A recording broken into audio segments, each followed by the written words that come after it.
The history of Apple is not a mere corporate chronicle. It is a 50-year philosophical quest, breathing the warmth of the humanities into the cold metal of technology. In 1976, in a modest house in California, two young men were building a computer inside a garage. Their names were Steve Jobs and Steve Wozniak. Wozniak was a brilliant engineer. He built computer circuits as a hobby. Jobs was not an engineer, but he was a visionary. He told his friend, "We can sell this computer to people." That computer became the Apple I. Its price was $666.66. At the time, it looked like a small experiment. But that experiment would soon change the history of computing. 1 year later, they built a more powerful computer. It was called the Apple II. This computer was different. It had color graphics, a built-in keyboard, and it was designed for homes. The Apple II became one of the most successful early personal computers in history. Apple began to grow rapidly. And for the first time, the world began to realize that computers could belong to everyone. On December 12, 1980, Apple went public. Around 300 employees became millionaires overnight. It was one of the most successful IPOs in Silicon Valley history. But behind the success, a conflict was growing inside the company. In 1984, Apple introduced a new computer. It was called the Macintosh. The Macintosh introduced a revolutionary idea: a graphical interface controlled by a mouse. It is now the standard for modern computers. The Macintosh began to change how people used computers. But inside Apple, the conflict was getting worse. In 1985, the power struggle inside Apple reached a breaking point. The conflict between CEO John Sculley and Steve Jobs ended dramatically. Jobs lost control of the company, and he was forced to leave the company he created.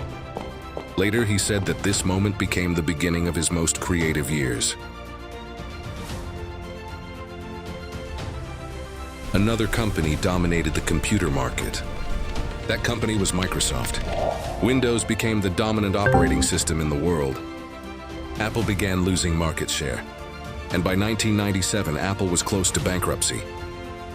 Then Apple acquired a company. That company was called Next, and its CEO was Steve Jobs. In 1997, Jobs returned to Apple. It became one of the most dramatic comebacks in technology history. Apple introduced a new computer, the iMac. Its colorful, transparent design was unlike anything in the computer industry. The iMac began Apple's comeback. Apple introduced another device, the iPod. Its promise was simple: 1,000 songs in your pocket. This small device changed the music industry forever. The iPod has given me the personal leisure I naturally enjoy in my daily life.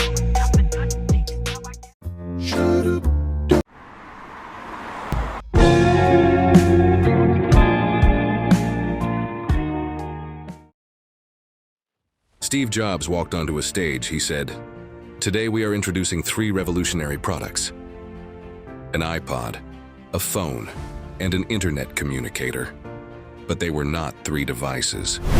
They were one: the iPhone. And at that moment, the smartphone era began. The iMac's translucent sensibility, the iPod's click wheel, and the iPhone. We learned not just to use technology, but to commune with it.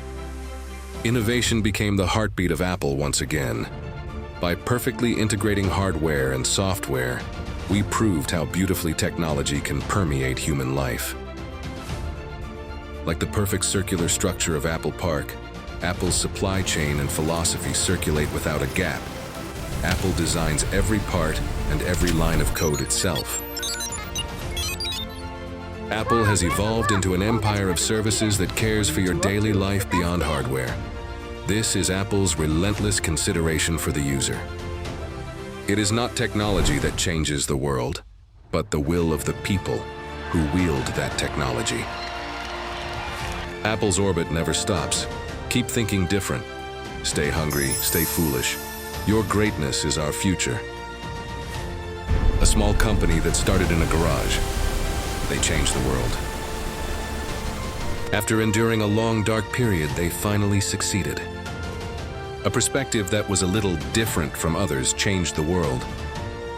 We continue to look forward to and eagerly anticipate what new innovations from Apple will change the world next.